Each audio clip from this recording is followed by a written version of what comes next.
Welcome back, philosophers, to another episode of A Slice of Philosophy. We are your hosts.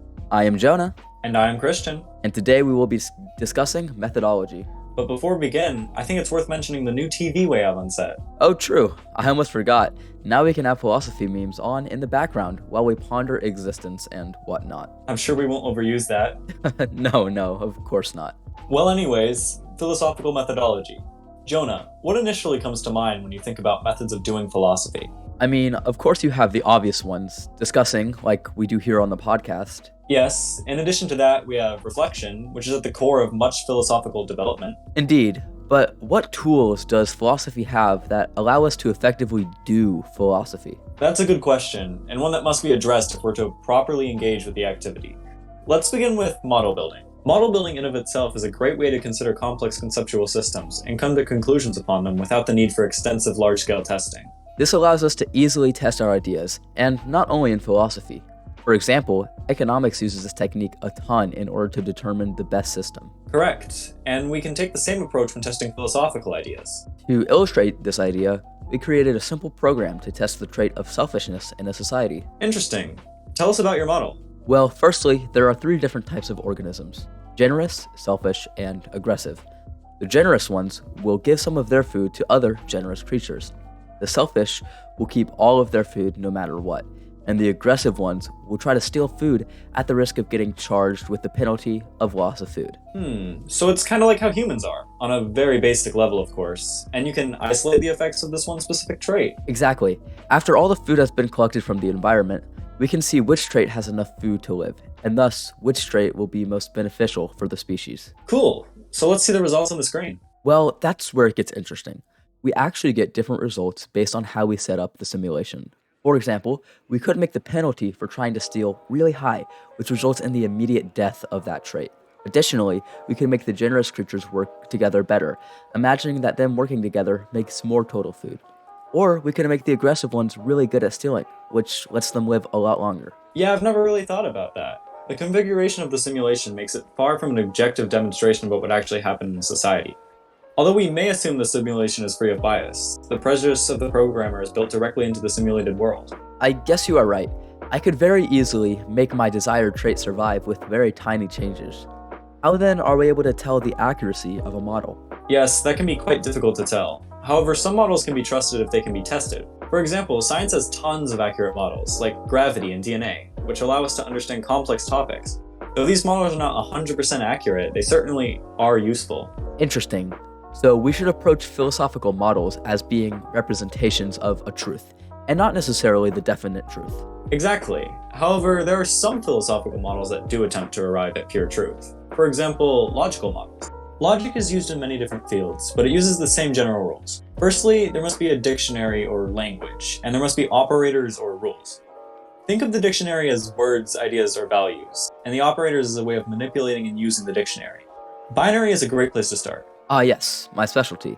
Binary uses 2 words in its dictionary: true and false. This is often represented by 1s and 0s, but you can think of it like on and off. The basic operators are inverters, OR gates, and AND gates. An inverter takes a single output and reverses it. An OR gate takes 2 inputs and produces a truth output if either of the 2 inputs are true. And the AND gate takes 2 outputs and only activates if both are true. But how exactly does this apply to philosophy? Well, instead of thinking of these values as arbitrary truths or falsehoods, think of them as ideas or statements that are either true or false.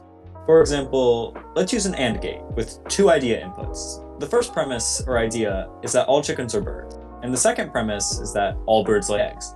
If both of these are assumed to be true, then we can conclude that all chickens lay eggs. Oh, okay.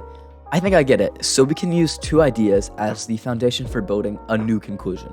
That's exactly correct. This can be crucially important for philosophical deductions. For our inputs, let's say that all events have a cause and that all human actions are events.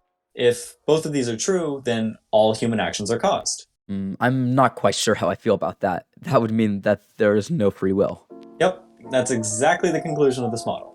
To disprove it, you'd have to disprove one of the premises. Okay, so I could say that not all events have a cause. For example, there's still the question of the origin of the universe, as well as the cause of many particle movements, or even. Slow down there, philosopher. As you can see, this logical model can be quite provocative, leading you down a rabbit hole. Yeah, I guess so. Logic seems to be a great way of doing philosophy, though it could be seen as a bit constricting, given the required rules and limited dictionary and operations. Well, coming from logic, would it not be fair to say that linguistics could be considered a form of such? Yeah, I suppose it could. In a way, language follows logical parameters, with statements having values of truth and falsity, and the interaction between statements lends itself to a sort of linguistic equation. Exactly. For example, the concept of negation within linguistics can be understood as a sort of truth function, where whatever value taken as input is reversed. So if you were to have a true statement, it would become false and vice versa. Oh, I see. So if I were to say, this glass is clear, then this negation would be something along the lines of, this glass is not clear. Correct. But what's really interesting was what happens when you attempt to doubly negate a statement. Let's use your example from earlier. If we were to doubly negate this glass is clear, it would become this glass is not clear. Interesting. So a double negation leaves some uncertainty in the truth value of a statement, almost like we don't know how clear the glass really is. Exactly. Thinking about it logically, if we were to doubly negate a value, it would simply return it to its original state, as the negation of 1 is 0 and the negation of 0 is 1. But when thinking about it linguistically, we cannot make such a claim. Take the epistemological model of knowledge, for example. The double negation of knowledge is true justified belief would be knowledge is not justified true belief. Now, this is an interesting statement, as while it does state that knowledge isn't not justified true belief, it doesn't quite state that it is either. Oh, interesting. Because if you were to have an input value considered to be knowledge, all we would know about the output is that it isn't not justified true belief. But simply knowing that something is not something isn't enough information to know that it is. Yep. To put it in terms of truth values, just because A is not a falsity of B does not mean that A is B. In circumstances such as this case, A would rather be a non-truth of B, where A equals B is not a truth, but not a falsity either. Using our example from earlier, it might be written as some knowledge is justified true belief, or perhaps more accurately, knowledge may be justified true belief. That's a very insightful concept that I'd never really considered in depth before. The ways in which we relate statements to one another in a philosophical discussion, or any discussion for that matter, can heavily impact their meaning.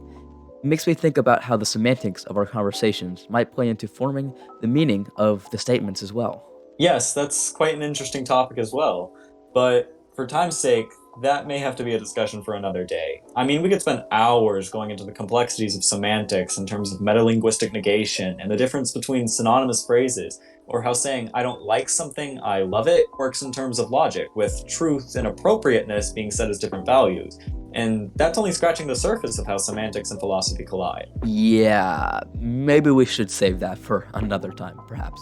Alright, well, moving on. What discussion of philosophical methodology would be considered complete with at least touching on thought experiments? Oh, of course. Thought experiments produce some of the most intriguing philosophical debates. From the exploration of truth in Plato's allegory of the cave, to the concept of response to stimulus versus true consciousness in Chalmers' philosophical zombie, just to name a few. Well, given that they allow us to explore hypothetical scenarios that otherwise would be considered slightly unethical, I'd argue that thought experiments are to philosophy as empirical observation is to the sciences. I'd have to agree with you there. And speaking of unethical experiments, or perhaps I should say ethical experiments, what do you think of the trolley problem? If we're speaking of the traditional trolley problem, in which the trolley is en route to the track with 5 people tied to it, but pulling the lever would switch to the route only having a single person tied to it, then I would pull the lever, as from a purely utilitarian standpoint, the lives of the 5 outweigh the life of the 1. But the basic trolley problem has been discussed over and over again,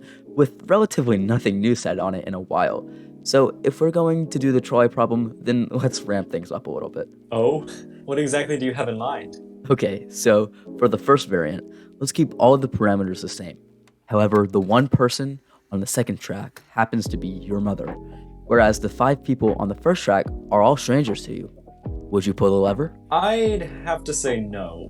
Personally, I wouldn't be able to pull the lever if it meant my mom would have to die. In this case, my connection to her outweighs the number of lives at stake. Interesting. And do you think that's fair to the 5 people on the first track? No, I wouldn't exactly say that it's fair, but it's still the choice I'd make. Yeah, I'd have to agree with you there. Personal connection has more weight on the person making the choice than simply the amount of people. One last case I have in the spirit of the Trolley problem is as follows. 5 people are hospitalized and in desperate need of an organ transplant. At the same time, a tourist in the area walks by and happens to have all the organs that the dying patients need, and it's a perfect match for all of them. Do you kill the tourist and provide their organs to the 5 people who would all die without them? Wow, that's a highly escalated version of the original trolley problem. On the one hand, it's still the same 1 life in exchange for 5, but something about it just feels different. I mean, in this case, it's like you have to actively kill someone in order to save the 5. Whereas in the original case, the only action you have to do is pull the lever.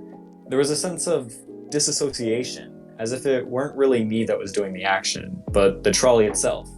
That doesn't apply in this case, as the hands that have to end someone's life are my own. And though I know it's no different from the first case, I can't help but feel repelled from pulling the lever this time. I know, right? It's such an interesting difference to have to take the direct action rather than indirect. And it's exactly that exploration of such a difference that makes thought experiments so useful and intriguing within philosophy, as you really wouldn't be able to do the experiments like this in real life. Well, I mean, technically... No. Yeah, you're probably right. As a conclusion, I would like to touch on debate. What do you think about this method of doing philosophy? Well, to start, much of what we've been doing today is debate if you think about it. We have talked about a number of topics, with both of us providing our opinion on each subject. Yeah, I guess so. And by doing so, we are able to arrive at a single conclusion. Debating often gets a bad reputation as people think it's inherently hostile, but it can be used very effectively in philosophical discourse. Yep.